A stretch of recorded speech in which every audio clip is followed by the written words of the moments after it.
बंगाल पर supreme court का ऐतिहासिक फैसला आधी रात में उतार दिया सबका नशा। आधी रात को बंगाल में जो कुछ हुआ वो किसी ने नहीं सोचा था। 3 महिलाओं समेत 7 मजिस्ट्रेट को पहले बंधक बनाया, फिर रास्ते में टूट पड़े गुंडे।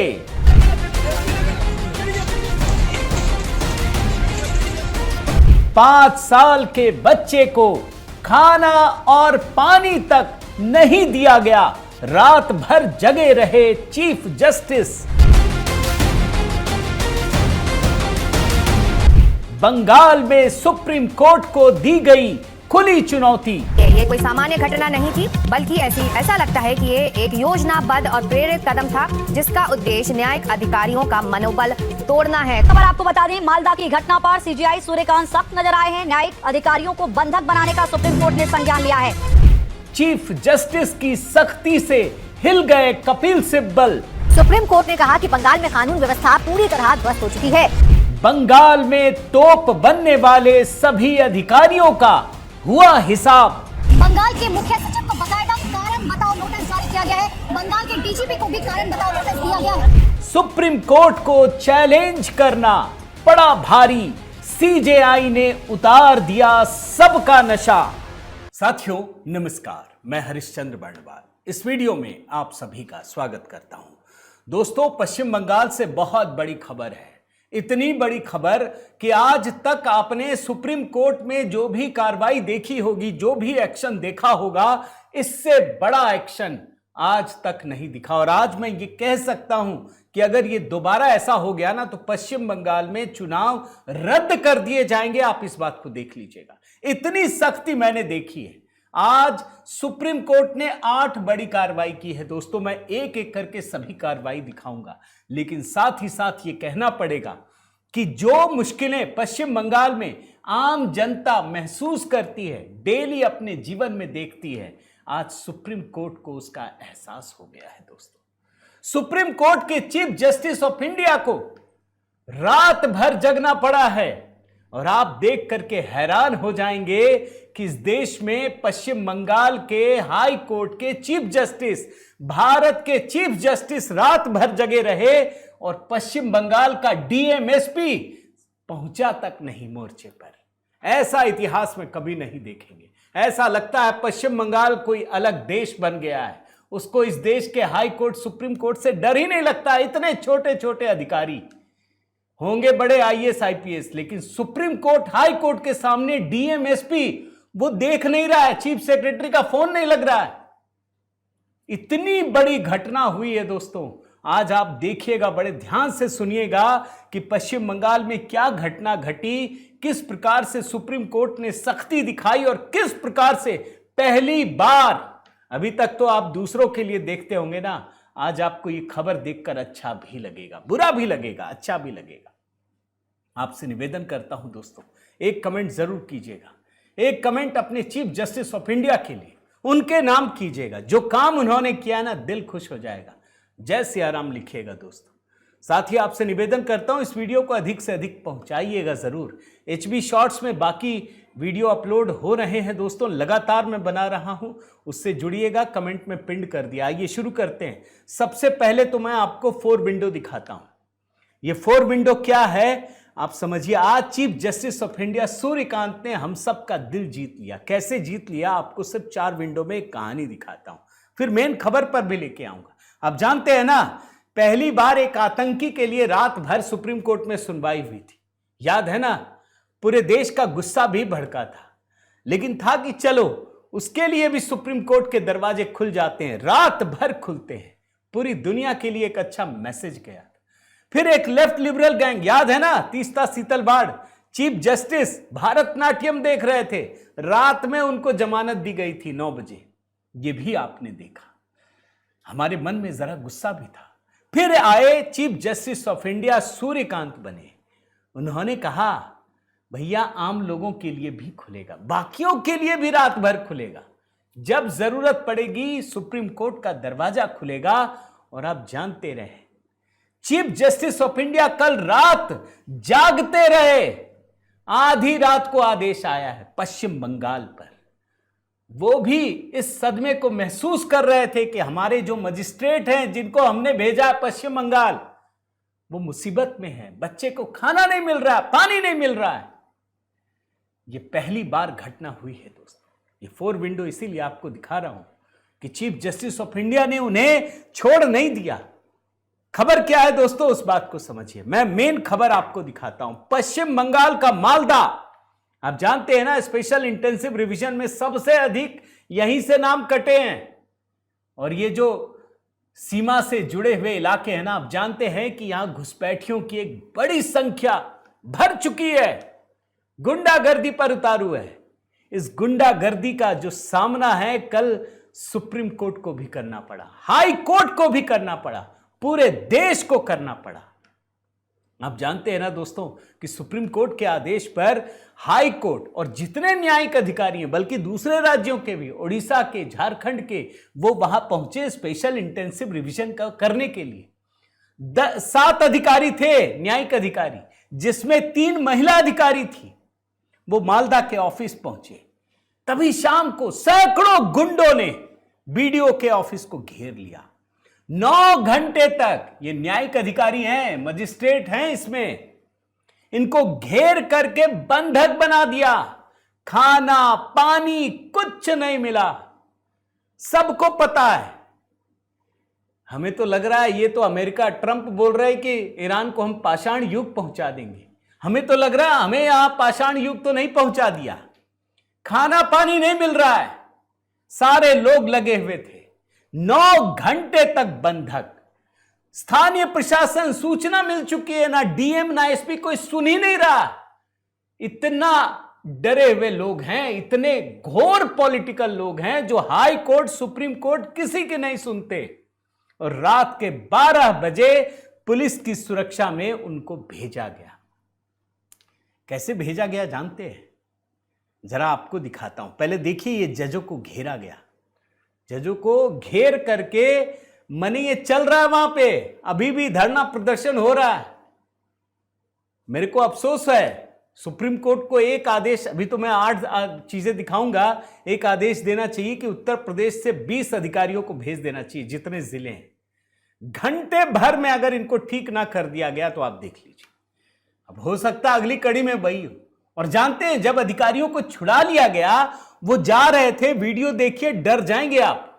ये मजिस्ट्रेट है, ये हाई कोर्ट की निगरानी में चल रहा है और सुप्रीम कोर्ट के चीफ जस्टिस ऑफ इंडिया और बाकी जजेस के आदेश पे हो रहा है। ये जब जा रहे थे ना, इतने पत्थर बरसाए आप सोच नहीं सकते। ये गुंडे हैं, ये घुसपैठिए तो नहीं है, देखना चाहिए सरकार को। ये पत्थर फेंक रहे हैं, आप आगे देखेंगे ना, बड़े बड़े बांस लगा दिए गए हैं, मतलब जान लेने की कोशिश। ये बहुत छोटी सी खबर बनाई गई कि इनको बंधक बनाया गया। बंधक नहीं, ये जान लेने की कोशिश थी। मान लीजिए ये पत्थर किसी के सर पे लग गया होता, क्या होता? ये इतनी बड़ी घटना है दोस्तों। लेकिन मैं इस बात से बेहद खुश हूं कि सुप्रीम कोर्ट के चीफ जस्टिस ऑफ इंडिया इस बात को पूरी तरह समझ रहे थे। आधी रात को आदेश हुआ है दोस्तों, आधी रात को। आप जानते हैं, जब सुप्रीम कोर्ट में सुबह सुनवाई हो रही थी ना, आपको मैं दिखाता हूं लाइव लॉ का, ये आप देखिए, एकदम शुरुआती हिस्सा आपको दिखा रहा हूं। इसमें chief justice of India Suryakant ये पूछते हैं, क्या आपने देखा है कि क्या हुआ है? वरिष्ठ वकील कपिल सिब्बल, जो याचिकाकर्ताओं की तरफ से हैं, हां मुझे एक रिपोर्ट मिली है, मैंने पढ़ा है। तभी एक वकील मेनका गुरुस्वामी, उन्होंने कहा कि यह एक अराजनीतिक विरोध प्रदर्शन था। This was an apolitical protest. Chief justice कहते हैं, हम इसे राजनीतिक नहीं बनाना चाहते हैं, यह पूरी तरह से अस्वीकार्य है। सॉलिसिटर जनरल तुषार मेहता कहते हैं। और तब चीफ जस्टिस ऑफ इंडिया कहते हैं कि रात 11 बजे तक तो आपका कलेक्टर नहीं था, मुझे रात में मौखिक रूप से कड़े आदेश देने पड़े, बहुत कठोर आदेश देने पड़े। और अगली लाइन पढ़िए, 5 years old child not allowed food and water 5 साल के बच्चे को भोजन और पानी तक नहीं लेने दिया गया। मैं पहले आपको पूरा घटनाक्रम बताता हूं दोस्तों, और ये कार्रवाई, पहली कार्रवाई दिखा रहा हूं। आधी रात को आदेश आया है, ये सुप्रीम कोर्ट के चीफ जस्टिस खुद कह रहे हैं। सुनिए क्या हुआ। कल 1 अप्रैल को दोपहर 3:30 बजे मालदा के कालियाचक में घेराव शुरू हुआ। बीडीओ कार्यालय को पूरी तरह से घेर लिया, 3 महिलाएं हैं उसमें। उसके बाद 3:30 बजे के तुरंत बाद जो महालेखाकार है उन्होंने प्रशासनिक अधिकारियों को सूचित किया, कहा तुरंत कार्रवाई कीजिए। 3:30 बजे दोपहर में, 3:30 बजे से रात के 8:30 बजे तक कोई कार्रवाई नहीं। सब जो है सोए रहे, कान में तेल डाल करके। डीएम, मजिस्ट्रेट, मतलब डीएम और एसपी कोई उपस्थित ही नहीं है। सोचिए, हाई कोर्ट के आदेश पे हो रहा है, हाई कोर्ट की निगरानी में और सुप्रीम कोर्ट के आदेश पर, और वहां है कौन? मजिस्ट्रेट हैं ये। रात 8:30 बजे लगभग गृह सचिव, पुलिस महानिदेशक और कोलकाता हाई कोर्ट के चीफ जस्टिस के बीच एक कॉल होती है, सामूहिक कॉल। कौन कौन? अब इससे बड़ा अधिकारी कोई नहीं होता। ये राज्य के सबसे बड़े लोग हैं, होम सेक्रेटरी, डीजीपी और कोलकाता हाई कोर्ट के चीफ जस्टिस। रात 11 बजे, सोचिए 8:30 बजे बातचीत हो गई है, रात 11 बजे तक ना डीएम पहुंचा ना एसपी पहुंचा। और यह बात कौन कह रहा है? CJI, chief justice of India कहते हैं। और रात के 12 बजे लगभग आधी रात में चीफ जस्टिस ऑफ इंडिया हस्तक्षेप करते हैं और पाते हैं कि डीएम और एसपी अभी तक नहीं पहुंचा गया है। फिर से सीजेआई ने डीजीपी और गृह सचिव से संपर्क किया और रात के 12 बजे के बाद इन अधिकारियों को वहां से निकाला गया, रात 12 बजे के बाद। और रात के 2 और अच्छा, जब जा रहे थे तब भी पत्थर, लाठी सब कुछ बरसाए जा रहे थे, जान लेने की कोशिश हो रही थी। और रात के 2 बजे चीफ जस्टिस खुद निगरानी करते रहे कि ये पहुंच गए या नहीं पहुंचे। और तब जाकर के सुबह 11 बजे इस पर सुनवाई हुई और यह फैसला किया गया कि अब सब कुछ केंद्रीय बलों के जिम्मे सौंप दिया जाए। जब मजिस्ट्रेट है, देखने वाला चीफ जस्टिस है कोलकाता का और देश का, सुप्रीम कोर्ट का, तब तो यह हाल है। आम लोगों का क्या हाल होगा? बंद कर दीजिए, रद्द कर दीजिए ऐसे चुनाव। 1 साल तक कोई चुनाव नहीं होना चाहिए। अगर आप सहमत हैं तो कमेंट कीजिएगा दोस्तों। ये पहली कार्रवाई, अभी 7 कार्रवाई और दिखाता हूं। अगर आप सहमत हैं, इस समय बंगाल में चुनाव कराने की हालत बिल्कुल नहीं है, कोई आदमी नहीं निकल सकता। बंद कर दीजिए 1 साल तक, राष्ट्रपति शासन में रखिए पश्चिम बंगाल को, और जब ये सुधर जाए तब फिर कराइएगा। जब आप अपने मजिस्ट्रेट की सुरक्षा नहीं कर सकते, डीएम एसपी हाई कोर्ट को सुन नहीं रहा है, सुप्रीम कोर्ट की बात नहीं सुन रहा है, तो होगा कैसे? अगला देखिए, कार्रवाई नंबर 2, सुप्रीम कोर्ट को सीधे चैलेंज किया गया, इनकी अथॉरिटी को। हालांकि सुप्रीम कोर्ट ने बड़े बड़े अधिकारियों का नशा उतार दिया। रात के 2 बजे तक सीजेआई जगे रहे दोस्तों।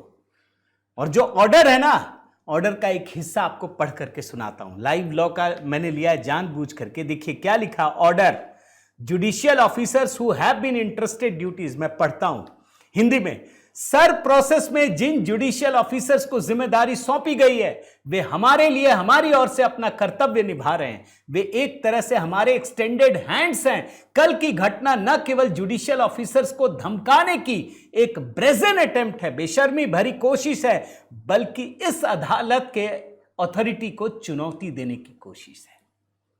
मतलब सुप्रीम कोर्ट को सीधे चुनौती देने की कोशिश है। और सीजेआई ने कहा, प्रथम दृष्टिया ये जुडिशियल ऑफिसर्स का मनोबल गिराने, मतलब डिमोरलाइज करने, छूटे हुए मामले के निपटारे की कार्रवाई में बाधा डालने, और इसके अलावा कैलकुलेटेड, डेलिब्रेटेड मूव है, जानबूझकर किया गया है। यह सुप्रीम कोर्ट के आदेश का हिस्सा है दोस्तों। तीसरी बड़ी चीज पढ़ लीजिए। Never seen such a polarised state, ये चीफ जस्टिस ऑफ इंडिया ने कहा। We have never seen such a polarised state. इतनी गर्त में पश्चिम बंगाल को ममता बनर्जी ने पहुंचा दिया है। क्या कहा है सुनिए। पश्चिम बंगाल के एडवोकेट जनरल कहते हैं, मैं हिंदी में करता हूं, हम सभी जानते हैं कि जुडिशियल ऑफिसर्स को सुरक्षा मिलनी चाहिए, चुनाव आयोग एक विरोधी की तरह व्यवहार ना करे। क्या कहते हैं चीफ जस्टिस ऑफ इंडिया, ये बंगाल के एडवोकेट जनरल हैं, बोलते हैं मिस्टर एडवोकेट जनरल, आप हमें मजबूर कर रहे हैं। दुर्भाग्य से आपके राज्य में आप में से हर कोई पॉलिटिकल लैंग्वेज बोलता है, पॉलिटिकल लैंग्वेज। ये बहुत ही अफसोसजनक बात है। हमने आज तक इतना पोलराइज स्टेट कभी नहीं देखा। यहां तक कि कोर्ट के आदेशों का पालन करने में भी राजनीति झलकती है। हमने ये फैसला किया था क्योंकि आप सहमत नहीं थे, एक न्यूट्रल स्ट्रक्चर बनाया जाए। लेकिन क्या आपको लगता है कि हमें पता नहीं है कि मिसक्रिएंट्स, शरारती तत्व, जो ये गड़बड़ी करने वाले तत्व हैं, वो कौन है? अरे 2 बजे तक तो मैं हर चीज की निगरानी कर रहा था। ये बहुत ही दुर्भाग्यजनक है, वेरी अनफॉर्चुनेट। यानी सुप्रीम कोर्ट को पता है कौन ये गड़बड़ी फैला रहा है। बचेंगे नहीं, ये बात तय कर लीजिए, क्योंकि chief justice of India Suryakant को मैं ऑब्जर्व कर रहा हूं दोस्तों, उन्होंने भी तय किया है कि सुप्रीम कोर्ट पर अगर लोगों का विश्वास है तो वो विश्वास रहना भी चाहिए। ये देश लोकतंत्र से ही चलेगा, संविधान से ही चलेगा, ममता बनर्जी या टीएमसी की गुंडागर्दी से नहीं चलेगा। ये सुप्रीम कोर्ट ने तय किया है। चौथी कार्रवाई दोस्तों, जितने बड़े अधिकारी हैं, सभी बड़े अधिकारी, सबको एक झटके में उतार दिया, नाप दिया है सुप्रीम कोर्ट ने। अब देखिए, सीजेआई ने पूछा मालदा के डीएम एसपी क्यों नहीं गए, यह अदालत को चुनौती देने जैसा। सख्त टिप्पणी डीएम और एसपी को लेकर के चीफ जस्टिस ने सवाल किया कि क्यों नहीं गए। और जितने बड़े अधिकारी हैं दोस्तों, मुख्य सचिव, गृह सचिव, पुलिस महानिदेशक, सबको कारण बताओ नोटिस जारी किया गया है। और 6 अप्रैल को जब सुनवाई होगी, वर्चुअली सबको पेश होने के लिए कहा गया है। मैं जरा आदेश की कॉपी दिखाता हूं, ये देखिए, ऑर्डर लिखा है ना इसमें, ऑर्डर। किसी भी प्रेमाइसिस में कुछ ऑर्डर भी दिए गए, वो भी दिखा दे रहा हूं कि किसी भी प्रेमाइसिस में अब 5 से अधिक व्यक्ति इकट्ठा नहीं हो सकते। चीफ सेक्रेटरी, डीजीपी, सीईओ, इसको निर्देश दिया जाता है कि जो आदेश दिया गया है वो कंप्लायंस रिपोर्ट का पालन करेंगे। मुख्य सचिव, डीजीपी, डीएम, एसएसपी, उनको भेजा गया कारण बताओ नोटिस कि आपके खिलाफ कार्रवाई क्यों न की जाए। और 6 अप्रैल को सभी लोग उपस्थित रहेंगे। देख रहे हैं ना, आगे बढ़िए। कार्रवाई नंबर 5, सिब्बल साहब को बड़ा झटका लगा है दोस्तों। जानते हैं क्या कहा है सुप्रीम कोर्ट में? राज्य की कानून व्यवस्था का तंत्र पूरी तरह से ध्वस्त हो गया है। चीफ जस्टिस ने कहा कि राज्य में कानून व्यवस्था पूरी तरह से ध्वस्त हो गया है। हम किसी को भी अनुमति नहीं देंगे कि वे हस्तक्षेप करें और कानून अपने हाथ में लेकर के न्यायिक अधिकारियों के मन पर मनोवैज्ञानिक हमला करें। चीफ जस्टिस ने कहा यह पश्चिम बंगाल सरकार द्वारा कर्तव्य का परित्याग भी है। पश्चिम बंगाल सरकार के द्वारा अधिकारियों को यह स्पष्ट करना होगा कि उन्हें सूचित करने के बावजूद उन्होंने न्यायिक अधिकारियों की सुरक्षित निकासी क्यों सुनिश्चित नहीं की। अब ये कितना बुरा लगा, इसको आप समझिए कि कानून व्यवस्था पश्चिम बंगाल की खत्म हो चुकी है। वो देश का कानून मानने को तैयार नहीं है। ये ममता राज पे बोला जा रहा है। जानते हैं कपिल सिब्बल ने क्या कहा? आप देखिए, Sibal request bench to modify observations regarding complete breakdown of law and order. Sibal ने पीठ से कहा कि भैया ये बदल दीजिए। जस्टिस बागची ने कहा हम देखेंगे। बात को माना नहीं। ये हुआ है दोस्तों। कार्रवाई नंबर 6, सुप्रीम कोर्ट इतनी सख्ती से इस बात को लिया है कि इसने ईसीआई को कहा है, चुनाव आयोग को, कि इसकी मामले तुरंत जांच कराइए, निष्पक्ष जांच, सीबीआई या एनआईए जिससे भी हो तुरंत कराया जाए और रिपोर्ट दाखिल किया जाए, जो भी शुरुआती रिपोर्ट। यह अगली कार्रवाई 6।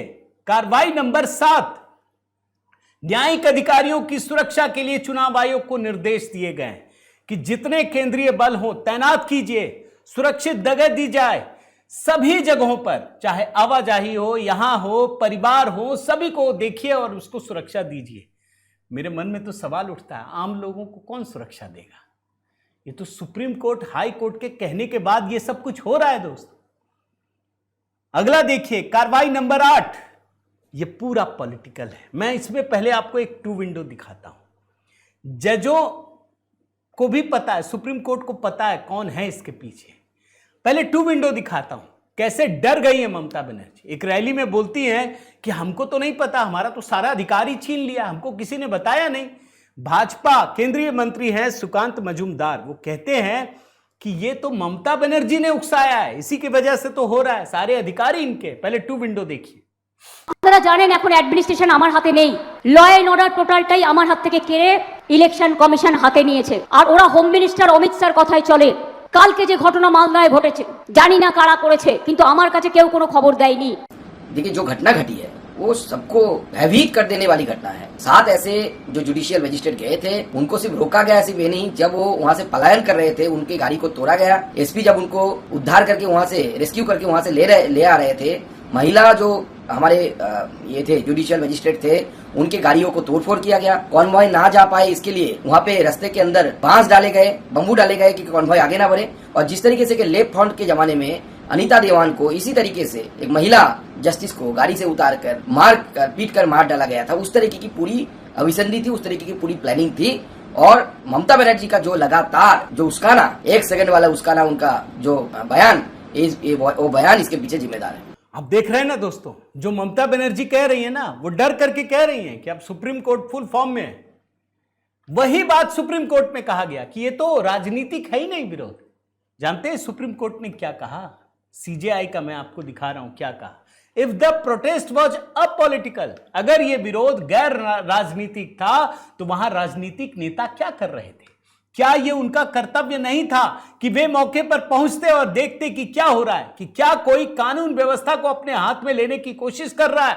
शाम 5 बजे इन लोगों ने अधिकारियों का घेराव कर लिया था और रात 11 बजे तक आपके कलेक्टर वहां मौजूद नहीं थे। ये चीफ जस्टिस ऑफ इंडिया ने कहा है। और बंगाल की क्या स्थिति है, एक और उदाहरण देके खत्म करता हूं। आज दिल्ली हाईकोर्ट में ईडी पहुंची और जानते क्या कहा? सुनवाई हो रही थी, वही जो आईपैक मामले में छापे हैं, तो कहा गया कि कोलकाता में क्यों नहीं पूछते? बोला कोलकाता में हम लोग कोई सुरक्षित नहीं है, ना सीबीआई का दफ्तर ना ईडी का दफ्तर, हम कोई सुरक्षित नहीं, हम वहां पूछ ही नहीं सकते, पूछेंगे तो खुद ममता बनर्जी पहुंच जाएंगी। वो सीधे सीधे कह रहे हैं गुंडा कोई और नहीं, सीधा एडमिनिस्ट्रेशन ही गुंडा है वहां पे, इसलिए हमको दिल्ली में ही पूछताछ करने दीजिए। तो ये हाल है दोस्तों बंगाल का। मैं एक खुशी तो जाहिर करता हूं कि सुप्रीम कोर्ट ने जो किया, सैल्यूट करना चाहिए। मैं चाहता हूं कि चीफ जस्टिस ऑफ इंडिया के नाम पर एक जरूर कमेंट कीजिएगा। लेकिन सवाल है दोस्तों, जब हमारे मजिस्ट्रेट सुरक्षित नहीं है, आम आदमी की कौन चिंता करेगा? ये सोचना जरूरी है और तभी मैं ये सवाल खड़ा कर रहा हूं दोस्तों। मैं निवेदन करता हूं, जरूर एक कमेंट कीजिएगा, कमेंट करके बताइएगा कि आप क्या सोचते हैं। मेरी राय में 2-3 दे देता हूं सुझाव। चुनाव आयोग को हर आदमी को स्कैन करना चाहिए, जो भी इस घटना में इन्वॉल्व है उसके 5 साल के लिए सारी योजनाओं से बाहर कर देना चाहिए। दूसरा, योगी जी का मॉडल अपनाना चाहिए। और तीसरा, जो लोग भी इसमें इन्वॉल्व होंगे उनको पॉलिटिकल पूरी तरह से बाहर कर दीजिए और ऐसे लोगों को बंगाल से बाहर ला करके उसका इंक्वायरी होना चाहिए, जो भी कानूनी प्रक्रिया अपनाई जाए। आप सहमत हैं नहीं, जरूर कमेंट करके बताइएगा दोस्तों। आपसे निवेदन करता हूं, कमेंट जरूर कीजिए, लाइक कीजिए। अगर चैनल आपने सब्सक्राइब नहीं किया है तो कीजिएगा। और हाँ दोस्तों, HB शॉर्ट्स में दूसरी खबरों को भी जगह दे रहा हूं, बहुत संक्षिप्त में। बने रहिए, जुड़े रहिए। बहुत बहुत धन्यवाद। जय सिया राम।